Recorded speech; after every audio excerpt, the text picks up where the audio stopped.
Gail Daughtry and the Celebrity Sex Pass. Oh my. Let's talk about this movie, Alan. Yes. Why don't you let's go through the story real quick, the setup, which you see in the trailer. Gail Daughtry is a young woman, super positive. She's a hairdresser, works at a shop. She's about to be married. She lives in rural Kansas. Rural Kansas. It's a small town, and she's just a super positive, happy person, loves her fiance, can't wait to get married.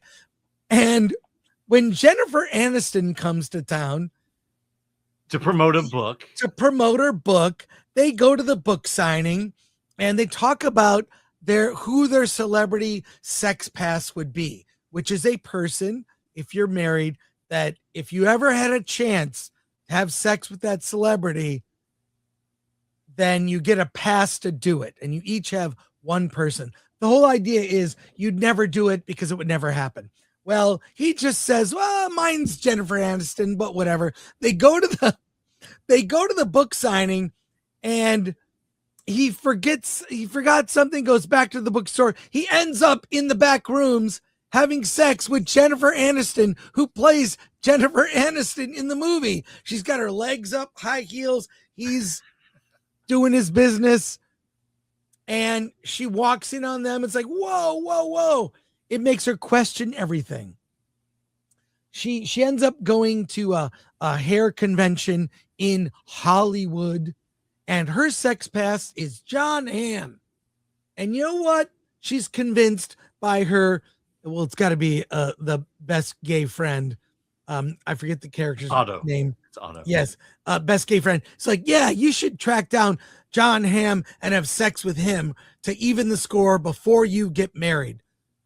And that's that's the journey that ends up becoming a sort of over the top, doesn't take itself too seriously comedy that is the Celebrity Sex Pass. And John Hamm, so you're going to completely ignore the mafia angle? Yes, there's a mafia subplot where briefcases are switched and the mafia is after her to try to get this briefcase back, which ends up being a whole weird MacGuffin in the end. We're not going to get to it. But this movie is so over the top, it doesn't take itself seriously. I really never really got into it with the tone of the film. I can't say I didn't laugh. And there's some really good cameos. John Slattery, among others. Like I say, John Hamm ends up being in the movie, playing himself.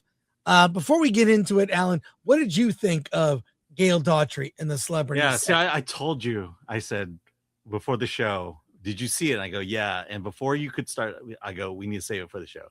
And then I said, because we probably disagree.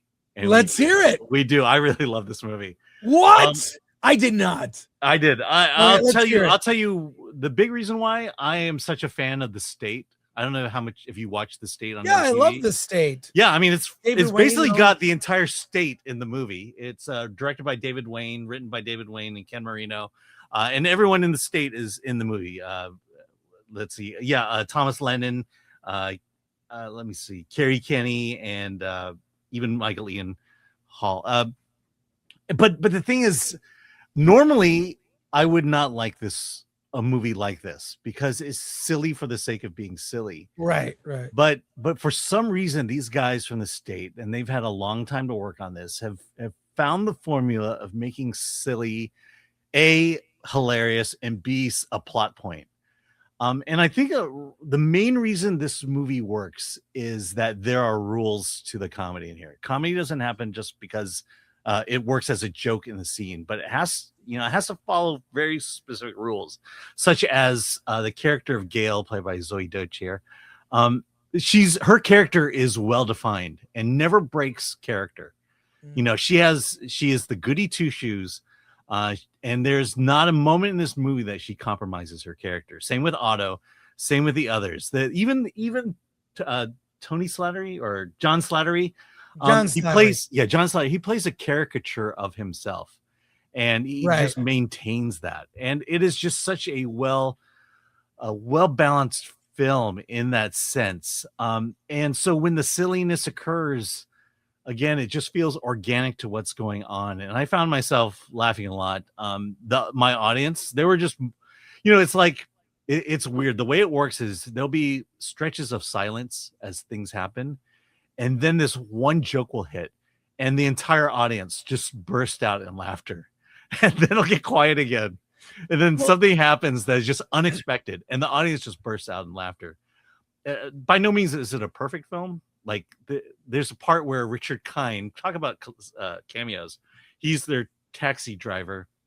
And he starts going on about, these one-hit wonder actors like Elizabeth Perkins, and goes on about Elizabeth Perkins. And it's at that point you realize, so I wonder when Elizabeth Perkins is going to show up in this movie. She's in the movie. Weird Al Yankovic, Paul Rudd, Elizabeth Banks. Yeah. There's great cameos. But I will say, I mean, the fact that, okay, so I'll correct one of your descriptions. One is, so the Tom, the husband or the fiance, he had a different hall pass. But after they met Jennifer Aniston, he goes, "Wow, I'm a really big fan of Jennifer Aniston." And they go, "Well," then Gail says, "Well, maybe she should be your new hall pass." He goes, "Yeah, I think she should." And then he goes back and has sex with her. And it's like, oh my God, look, this is hilarious. I can't say I didn't laugh. It just, I never, and by the way, I saw this as part of the mystery movie at AMC. And as soon as people saw what the title of the movie was, some people walked out. Yeah. And the audience was not quite along for the ride. Yeah. But it's not, I mean, it's unlike the invite, it's less tittillating as that. There's not it's not really titillating. Yeah, it's an idea that is played out but never seen.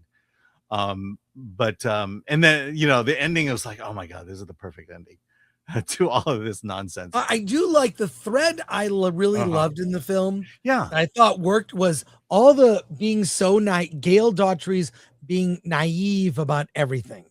Right. Her naivete about like Hollywood. And when people would say like Richard Kind as the taxi driver, Uber driver, like, oh, well, he's telling them about Hollywood and what they say about Hollywood and having, living here. It's all bull. They even go to CAA in the movie. And CAA is in the movie, which is a big, agency. Well, let's just go to CAA to get John Hamm's number. Yeah, like, but that's my point. Yeah, exactly. I mean, is the fun. Gail Daughtry as a character, Zoe Deutsch as that character. I love that character. I'd like to see her in another movie. Yeah, well, that's what I'm saying is the rules are well defined. Look, you would never watch a Marx Brother movie if at some point they broke character. If Harpo just all of a sudden decided to talk and say something like Dopey did in Snow White. All the characters are defined and they maintain that character from start to finish. And that means they take the story seriously. And that jokes are put in there because it serves the story and not just to get the laugh. And that's what I appreciate, and it worked for the most part. Well, but then you've got the mafia thread going through, which was like a Tarantino movie. I know, mixed with it. It's so over the top. I wasn't but that's what I liked about with it. No, I mean, I agree with you. Once it showed up, it was like, oh my God, is it going to turn to this? But then it plays out, especially at the end when the final confrontation. No, I'll just say when the final confrontation happens. I mean, I got that's the moment that people really start laughing because it was like stuff came out of nowhere, but it just worked. It just worked. Well, I don't even think I need to ask. Do you recommend Gail Daughtry? I said, yeah. You know what? I'll give it a mild recommend. You have to be in the mood for it.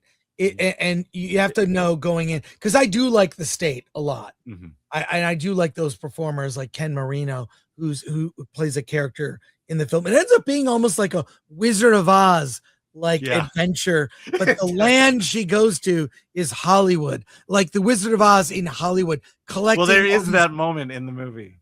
Collecting all these friends that are on her journey to help her achieve this crazy goal. So I give it a mild recommend. You brought me, but the audience I saw it with was not down. They were not down. Mine was. And I think that has a lot to do with it. Look, going in, it's silly. It is silly comedy from start to finish. And that's not your comedy. skip it. But that's my comedy. I like silly.